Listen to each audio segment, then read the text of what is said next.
A very good afternoon to one and all, and I am very much thankful to the organizers of this international conference of ETBAS 2026. Uh, I am here to present my work with my colleague Mr. Rakesh Kumar from the Kishanlal Public College Rewadi. My title of the presentation is Natural Products to Nanocarbons, Emerging Trends in Molecular and Science. So, what are the basic the breathing nature and nanotechnology? So how the natural products are basically leads to the formation of nanomaterials and how they help in developing the nanotechnology. The natural products have a long-standing history as sources of inspiration for drug discovery and material innovation. Ancient civilization utilized plants and minerals for medicinal purposes, which laid the foundation for modern pharmacology and material science. Understanding this historical context, enhancing our appreciation for their relevance today. So, molecular science encompasses the study of molecules and their interactions, providing a framework for understanding the covalent bonds, functional groups, molecular properties that govern the behavior of substances.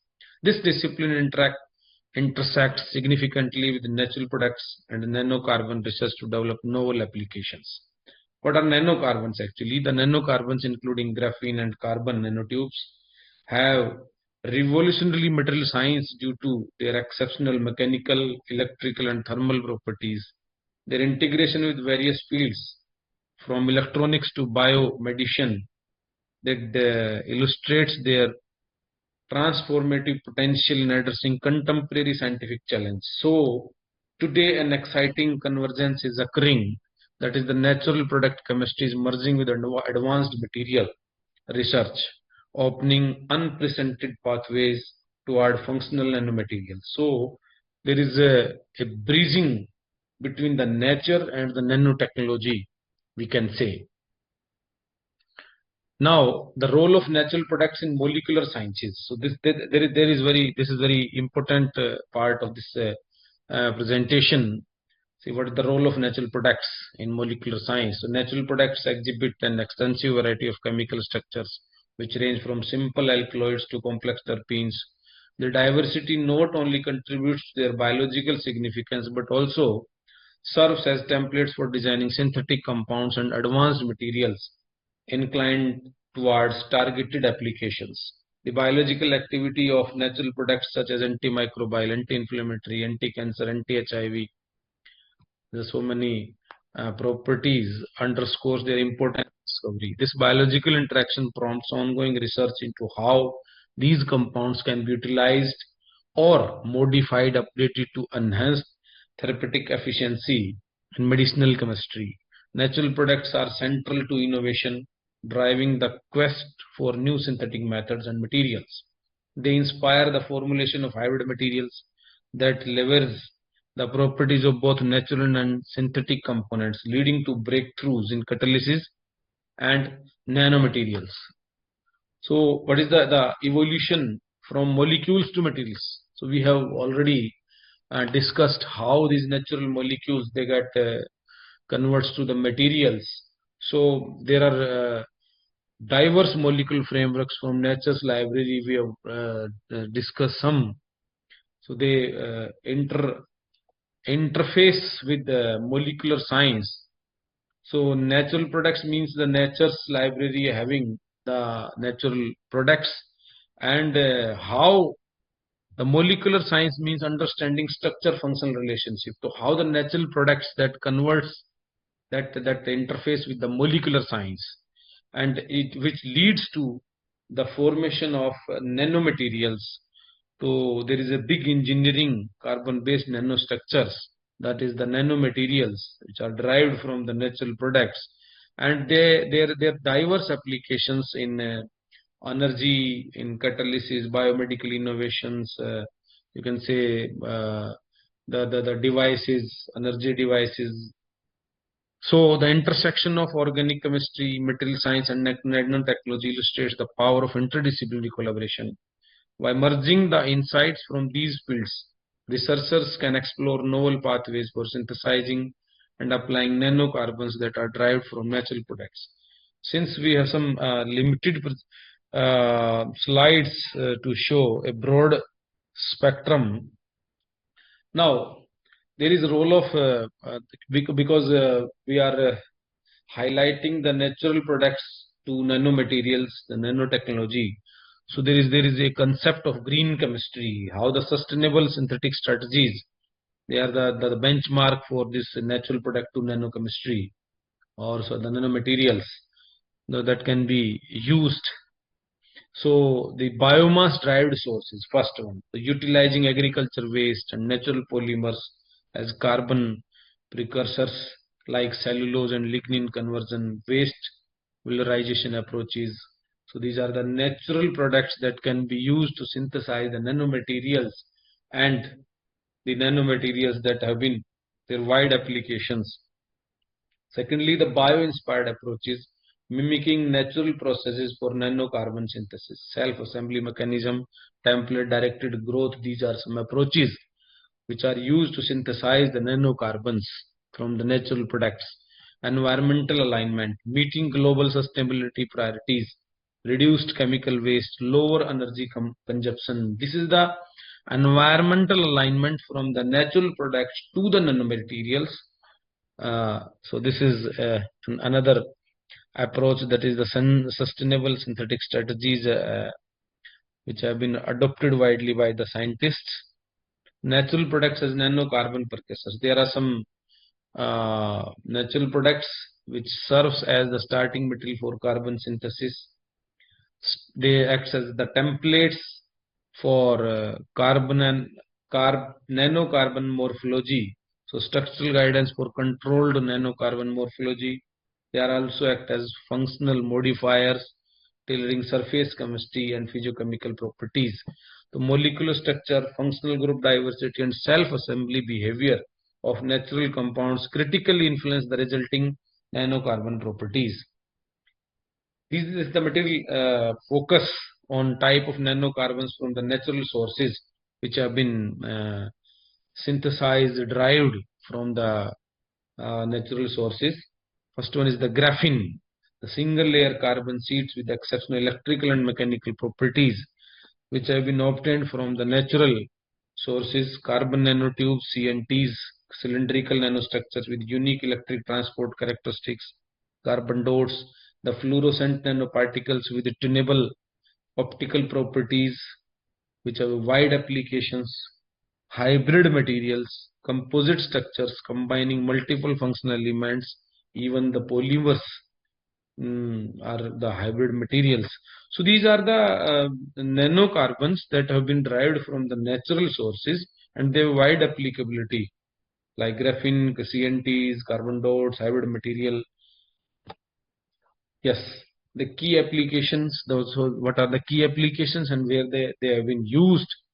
So first one is the energy storage, supercapacitors and battery electrodes with enhanced capacity and cycling stability. Everyone is know who have some idea of these nano particles, nanotechnology.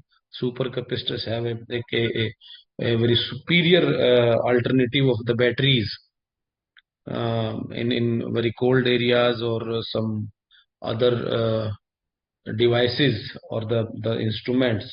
So they have been used as a fine energy storages. Secondly, the catalysts. So efficient catalytic platforms for chemical transformations and fuel cells. So these nano materials, they act as a good catalyst for all such processes. The third one is environmental remediation, adsorption and degradation of pollutants from water and air. You can see there are so many instruments which have been in which the nanomaterials has been used for these adsorption and degradations processes. Yes, this is the very important application, the sensing technology, which is used in I think in nowadays in every electronic devices, sensing technologies, even in biosensors, so ultra sensitive detection of chemical and biological and analytics and biomedical applications, then drug discovery, bioimaging, therapeutic interventions. So these nanomaterials which are derived or the synthesized from the natural sources, they having these key application domains which are not limited to only these domains.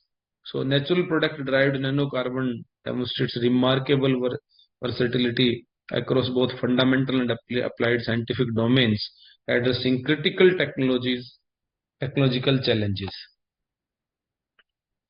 Then, what are the challenges opportunity? Basically, um, uh, the nanoparticles have been synthesized from the natural sources, but what are some challenges and what are the opportunities? So, current challenges are scalability of green synthesis methods. Of course, the green synthesis methods are widely used for their preparation of the nanomaterials from the natural products, but scalability is a big problem in these methods. Reproducibility and quality control, some results may not be reproducible, so this is a big challenge. We got some less yields. Sometimes the conditions doesn't allow the reproducibility. Structure property optimization. This is a big problem uh, in the synthesis of these materials. Cost effective production pathways. This, yes, is very important. Cost effective production pathways are explored very much, but still it is much needed attention on cost effective production pathways is still a, a challenge, and standardization of characterization methods. So this is not a big challenge, but in the characterization of nanomaterials, the standardization of these characterization methods, in some instruments there is some challenge, which have some errors. So what are the emerging opportunities? So advanced computational design strategies. These are the opportunities in which these computational designs which can be obtained from, yeah, which can be get from these nanomaterials. Integration with the circular economy principles. It is a big opportunity for in any country. It is the circular economy principles integrates with this. They play an important role. Multifunctional hybrid materials that can be synthesized by these nanocarbons. They some more research that have been needed. Industry scale biomass utilization, industry biomass that can be used for the synthesis of these such type of using these nanocarbons. Interdisciplinary collaboration frameworks. Yes, this is the nowadays we can see by um, adopting the national education policy, there is interdisciplinary collaboration frameworks works well, and we are in one step forward in these collaborations. Yes, what are the future directions in nanocarbon research? So near term, we can say we have divided in the three parts. The near term, optimize sustainable synthesis protocols and enhance material performance metrics. The mid term, that is develop commercial scale products and expand application portfolios. In the long term, we can say establish integrated bio nano platforms and revolutionize material design paradigms. So we can say integrating insights from molecular chemistry and material engineering provides a comprehensive perspective on the emerging trends shaping the future of nanocarbon research at the interface of natural products and advanced functional materials. Yeah, what are the takeaways, or we can say natural products offer sustainable pathways. Biomass and bio-inspired approaches align with global sustainability goals while providing structurally diverse precursors. Molecular understanding drive innovation, structure, function relationship, and self-assembly behavior enable precise control over nanocarbon properties. Applications span multiple domains, from energy storage to biomedical applications. Natural product derived nanocarbons address critical technological needs. Interdisciplinary collaboration is essential. Yes, we have already discussed breaching molecular science and material engineering accelerates progress toward next generation functional material.